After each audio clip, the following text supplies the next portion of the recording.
Hi, everyone. We are going to get started. Let me start by welcoming everyone to today's webinar. My name is Megan Sherwood. I am VP of Client Services here at Hivehouse. And I am Kelly Heffley. I am the Senior HubSpot Marketing Specialist at Hivehouse. Just for a small housekeeping note, we have turned off the chat, but the Q&A function is open the entire time. So as we go through the slides, if you have any questions, feel free to submit them and we will answer them at the end. All right, let's get started. So Hivehouse, we are an inbound digital marketing agency made up of marketing analysts, developers, branding experts, writers, designers, and strategists. And over the past year, we've had more clients than ever ask for help with hiring.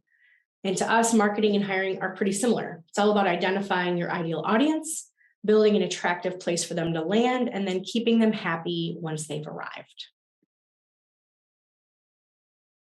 So today we're going to talk about how and why hiring has changed in the last couple of years, then discuss how your company can adapt to be successful in this new era. So how is hiring changing? Recruitment tactics have needed to address two key areas since the start of the pandemic in 2020. This includes the need to support remote work and to offer work-life balance for people trying to work through a pandemic and all of the political and social issues that were around that. So let's talk about benefits. What do people care about? A 2020 survey found that the three most important categories were compensation, with 49% indicating it was their highest priority, followed by professional development, 33%, and a good work-life balance at 29%. And compensation includes things like salary, wages, commissions, bonuses, and benefits. Professional development includes training opportunities, but also continuing education credits, depending on your industry, attending conferences, webinars, etc. Work-life balance includes things like offering flexible work schedules so people can pick kids up from school, or maybe offering summer hours, and offering work from home and hybrid schedule options. In fact, during the pandemic, more than 35% of the workforce was remote, which is up from about 6% from before the pandemic. So with that shift to work from home, that has become a priority for some people who may not have even considered that as an option before. In fact, 35% of job seekers say they will turn down an offer if the employer does not offer a remote work option. And 23% of employees report they would be willing to have their pay cut by 10% if it means they could work from home. And obviously, this is going to be very dependent on your industry and how you work. They find that, and I think this is pretty obvious, that office-based businesses and professional occupations tend to be better suited to offer that work from home option. So let's talk about the Great Resignation that has been happening over the last couple of years. With the pandemic, we saw a lot of people leaving their jobs, especially in the hospitality, healthcare, and education sectors. Reasons given for leaving included a toxic company culture, higher cost of living, wage stagnation, limited opportunities for advancement, lack of benefits and flexible work schedules, and just general job dissatisfaction. The Great Resignation has left plenty of companies short on employees, and 72% of employers are having a hard time finding skilled candidates. Compounding these challenges, you've got 75 million baby boomers who are retiring sooner than later. So businesses need to attract the next generations to fill that workforce gap. This means that workers still have the upper hand. Now, this may change as the government moves to increase borrowing costs and has made other moves to decrease inflation, but it's still the current state of the market. Either way, what we will discuss today are good best practices for hiring the next generation of workers. So with the exodus of baby boomers, the workforce is becoming mostly made up of Gen X and millennials, like myself. My generation are in their mid-20s to early 40s, which means you also need to start thinking about Generation Z and what they are looking for as they start to graduate from high school and college and then begin to enter the workforce. So here are some facts about the next generation. Gen Z is increasingly skeptical about whether a college degree will actually pay off. and there is a slight pendulum shift towards working in the trades. They grew up when their parents were hit by the Great Recession and are worried about financial security. They are also a very vocal generation. They say what's on their minds. They are not going to keep their head down and avoid addressing a problem in front of them. So a few slides back, I mentioned that the current workforce values compensation, benefits, and a good work-life balance. But what about Gen Z? To meet their employer expectations as a company, you should think about sharing your core values, using those to hire and fire. Give your team opportunities for regular socialization, both in person and virtual, and even consider hiring an EAP or an employee assistance program that can be a resource for mental health concerns. Depending on your business, consider different types of workspaces. Some people thrive in an open floor plan and others need quiet spaces. If feasible, consider allowing employees to work from home or maybe a hybrid schedule. Lastly, Gen Z values a company that values diversity and inclusion. So make it a point to incorporate diversity into your organization. On this slide, we also included an example of one of our clients that recently created a careers page and made a point to showcase how their employees are made up of different races and genders. So as soon as a potential candidate goes to their site and is interested in applying, they see that straight away. So we know why the workforce is changing and what today's employees are expecting from an employer. The next question is, do you have a solid handle on what you need from your employees? So to get started, first identify your areas of need. Do you have a department that isn't meeting goals? Could a new role or an additional employee help? Do you have any gaps in your company that need to be filled? Once you've done that, you want to develop what we call the ideal employee profile. So just like your company's marketing department has probably developed an ideal customer profile, you should develop an ideal employee profile for the roles you need to hire for. So you're going to start by outlining the role's key attributes, such as the target compensation, years of experience needed, and required skills or certifications. You want to write a comprehensive job description, including the title, responsibilities, and necessary attributes. And don't forget to include the soft skills that would enhance your team as a whole.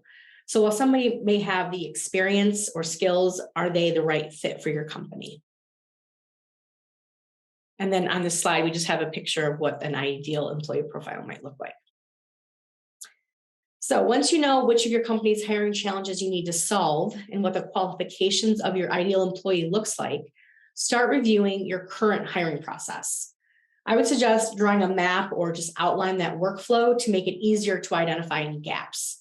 And after looking at it, ask yourself if your hiring process offers the opportunity for the relevant internal teams to weigh in on candidates, and is the interview process asking the right questions. A great way to find areas for improvement in your process is by gathering feedback from current and, if possible, former employees. You ask them what they liked or disliked about the process when they went through it. And one pro tip, we highly recommend that you use a system to manage your application process. If you set it up and use it properly, it can save you a lot of time and keep the appropriate stakeholders informed internally. After documenting your current process, you want to take some time to look at similar businesses and how they are attracting talent, just like you would do for any marketing campaign. What are you doing? What are your competitors doing? Especially look at the benefits they offer and determine if you are being competitive and make adjustments as you're able. Also, make sure you take a look at the reviews that are left by employees and former employees on sites like Glassdoor and Indeed and determine if there's any action that needs to be taken. After taking time to audit your current process, as well as looking at your competition, you want to work with your human resources department to determine a hiring timeline, including the number of interviews necessary and who should be involved in each of the interviews. Make sure you're transparent with each candidate on the hiring process and timeline to respect their time and effort. Lastly, once you've refined and updated your hiring process, make sure you test it. As you can see on the slide, 59% of candidates have abandoned an application due to issues or bugs on the website. So you want to try to catch those issues before they impact your hiring prospects. In 2022, candidates will expect a modern and user-friendly online experience when they interact with your company. So there's some elements that we recommend as a best practice on any company's career page. I always recommend starting out with a why work here statement right at the top. Make sure you include your core values and your company mission statement if you've documented those. Obviously, you want to include your job listings. Definitely recommend integrating with a job board website so that updates will happen automatically. And include employee testimonials to show, what other people that already work at the company, how they feel about their experience at the company. Don't forget company culture images and videos. So if you have any team building activities or things happening around the office, take pictures of those and put them on your site so people get a sense of what it's really like to work at your company. And then lastly, make sure you include employee benefits. So you really want to highlight those because people are going to be looking at your company as well as others and kind of comparing what some of those benefits and maybe extra benefits are. I also recommend that you include an option to subscribe to job updates. This is especially if you have certain roles that you frequently hire for. I want to just show a quick example of what Amazon has done. So you can see here, these are jobs that they're probably hiring for every day, all day. So if you have any roles that you kind of hiring for regularly, if you include the job and a short description, maybe it could be a flip card or something like that, where someone can see a little brief description of what this job is, and it would be on your page at all times. That way, even if you aren't hiring at that moment, someone could subscribe and say, I want to hear more about this distribution center associate position. And then when you're ready to hire, you already have a potential pool of people you could reach out to who are interested in that specific role. Back to the webinar. All right. In addition to the job update subscription idea I just mentioned, make sure you are continually developing your future talent pipeline. So 55% of companies who constantly recruit say it slashes that time to hire.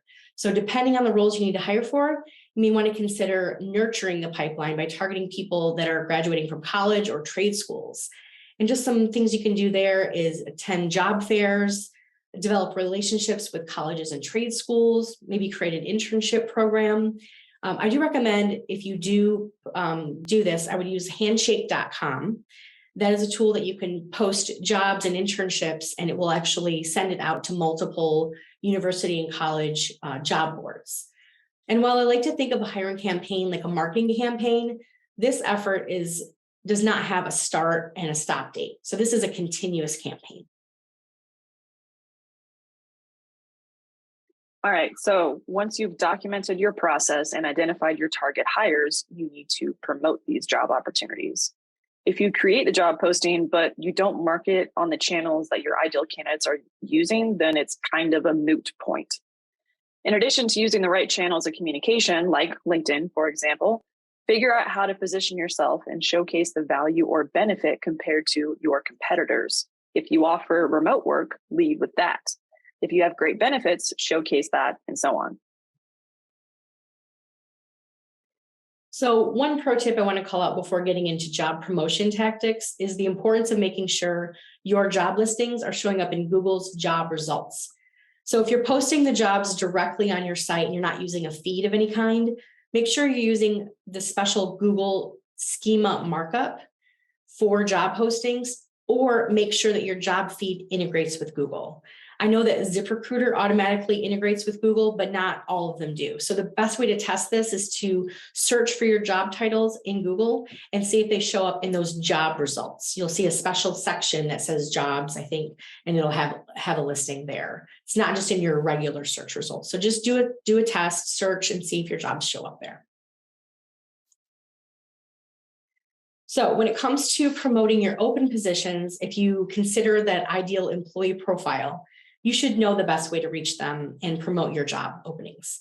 It's unlikely that slapping a now hiring sign outside your business will cut it, but know your audience because some of them might actually drive by and see a sign and apply. The question you want to ask yourself about these people that are for the positions is, are they digital or not? So most people today start their job search with a Google search. Make sure your job postings are being catered toward a digital audience. Outside of the digital realm, word of mouth is one of the strongest tools you can utilize to find employees.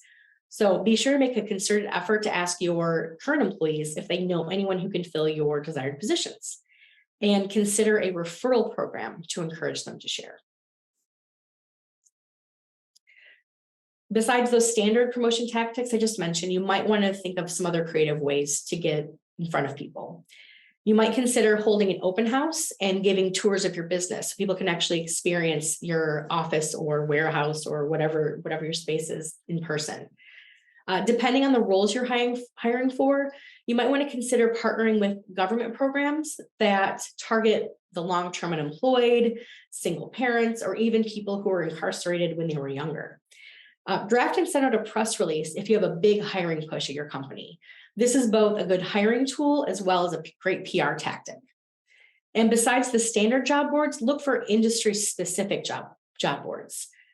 Following this webinar, we will send out our recruiting checklist, and in that checklist, we have links to job boards for the manufacturing, construction, engineering, and professional services industries, because those are our target market, as well as job boards that are uniquely focused on things like work per hour jobs that are focused on company culture, high-paying jobs, and jobs that require special security clearances.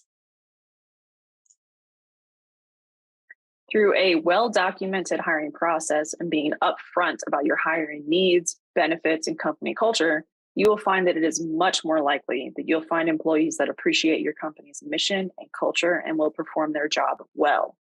According to a 2021 Bureau of Labor Statistics report, the overall turnover rate in the US is 57.3%. But that number drops to 25% when counting only voluntary turnover. It also further drops to 3% for high performers.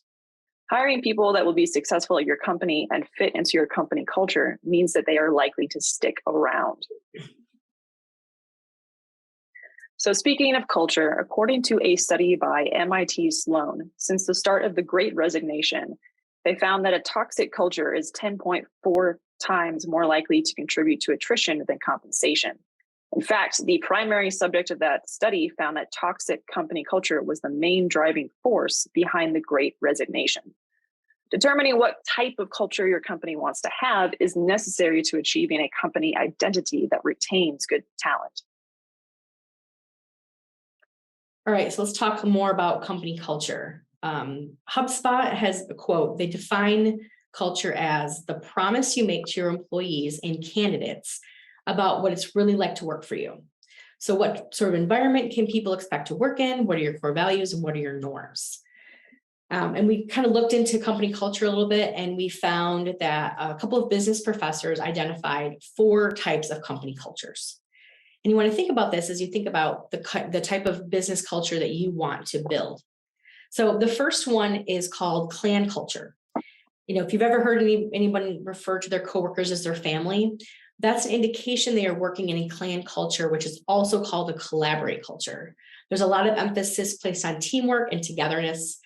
Clan cultures offer a very friendly working environment where things like relationships, morale, participation, and consensus take center stage.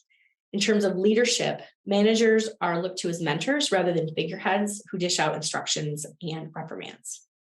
The second type of company culture is called adhocracy culture. That is rooted in the word ad hoc. And this type of culture lives by that move fast and break things philosophy that's been popular among a lot of startups. You might also hear it referred to as the create culture. This type of culture fosters a very entrepreneurial type of work environment where employees are encouraged to take risks and aggressively pursue off-the-wall ideas. As a result, a lot of innovation, learning, and growth takes place for employees and the organization as a whole. The third type is called market culture. It's also called compete culture because the emphasis here is placed on results. So to put it simply, people want to win and accomplish what they set out to do. Employees are highly goal-focused and leaders are tough and demanding in order to achieve the success metrics that the company has defined. It can be high pressure, but simultaneously rewarding when that hard work pays off with real measurable results. And the last one is hierarchy culture. A hierarchy culture is also known as a control culture, and that applies to work environments that are more structured and process-oriented. Most activities and decisions here are dictated by existing procedures rather than innovation and free thinking. Leaders are in place to ensure that their teams run like well-oiled machines, and they place the bulk of their focus on stability, results, and reliable delivery. And if you do a little more research into these types of cultures, you'll see there's pros and cons for all of them. So I encourage you to take a look and think about what your company's culture is and what you want it to be. All right, the last thing I want to cover before we get to questions is around retaining your staff. Who doesn't want to work at a company that values your talent? As we mentioned earlier, 33% of employees are looking for companies that offer professional development. So this includes training. In fact, a workplace survey found that 94% of surveyed employees responded that if a company invested in helping them learn, they would stay longer. And don't forget to do regular reviews. And when you're doing those reviews, make sure it's a 360 review where you are evaluating each other. There is a 16% decrease in retention rates when the opportunity for upward feedback isn't being given. And lastly, understand your employees' career goals. Is there a path upward or forward for them over time? Do you need to create one? Do they want to develop into other roles? You should have a sense of where each employee should be or wants to be in 1, 5, 10 plus years. Developing your employees not only makes it more likely they'll stay employees, but it also helps facilitate the growth of your company and makes your workforce more capable, productive, and efficient. All right. So now we will get into the Q&A. All right. First question. We'll answer these live. How do I know that I'm compensating my employees appropriately? Well, there's a few sites that you can look at. Payscale and salary.com have up-to-date information because people are constantly putting in their salaries for their positions. So you can refer to that very easily and very quickly to get accurate data. Mm-hmm. And I would say that that goes for both the employee and the company. I know as one of the owners of Hivehouse, when we're looking at hiring a new role and we're not sure where that, if it's brand new role, we don't know where that compensation should be. We use the same sites. We go out and search the job title, geography, and to see what that median salary is. So I would expect that if you're looking to see if you're being compensated appropriately, that you would look at the same areas. Second question, how do I best demonstrate workplace values and diversity to prospective applicants? Well, one way is like an example we showed earlier on a previous slide is on your careers page, listing out, the different type of races and genders that you have in your employee workforce currently. And then also maybe demonstrating some more on social media. Yeah, and I would say, don't just talk the talk, walk the walk. So, we're a company that's not super diverse, but it is something that is something that we do care a lot about, and we talk about it quite a bit internally. We try to take different opportunities to educate ourselves as well as the staff. Like we had our last team building. We went to, I think it was the African American Museum in Detroit. It was great. It was very educational, but we try to find opportunities to kind of open our minds to maybe things we hadn't seen or considered. And yes, I see your message. We will connect after the webinar. All right. Is one job posting site better than the rest? Should I post on all of them? So it depends. So for one of our clients, they're in the information technology industry, and in order to maximize the efficiency of their job opportunities, we researched what kind of job boards would be most efficient for them. And we found an information technology job board that has millions of applicants with great experience and lots of education.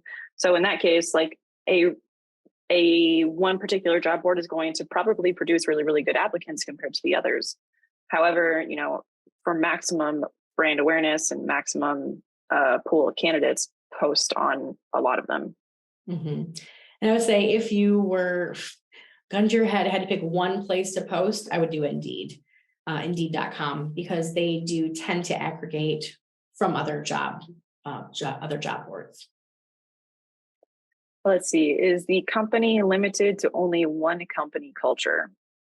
I wouldn't say so. No, you can have a mixture of two. And then, when you are looking through your hiring process and talking to previous employees, if maybe they said the current company culture was not a really good fit for them, then you can evolve and change and grow. You don't have to remain stagnant and stay in one. Yeah. And keep in mind too, those 4 that were identified were 2 business professors identifying where they saw kind of trends around different company cultures. So you don't necessarily go, I want to be an adhocracy culture and I'm going to follow this exact process. It's more, where does your company kind of naturally fall? And if you find that you are in a company culture that feels toxic, or maybe it doesn't align with people at your company, you can start to define your company culture, decide what you want it to be. I think that goes, starts with that leadership team to say, what kind of company do we want to run? And then trickle that down to the members of the team. All right. So that's all of our questions. Yeah. Any other final questions? We like to get to the point, you guys. So there's no further questions.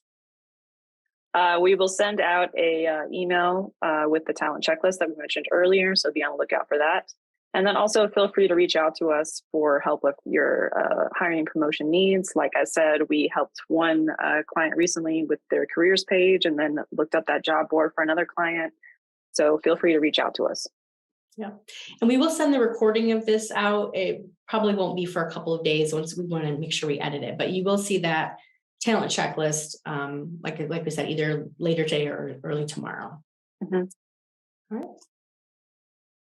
Lastly, thank you all for joining. Stay tuned for more webinars. We do have a webinar planned in October around your marketing budget and how to plan your marketing budget for 2023. So stay tuned for that invitation, and we hope that you join us. All right. Thank you, everyone. Thanks.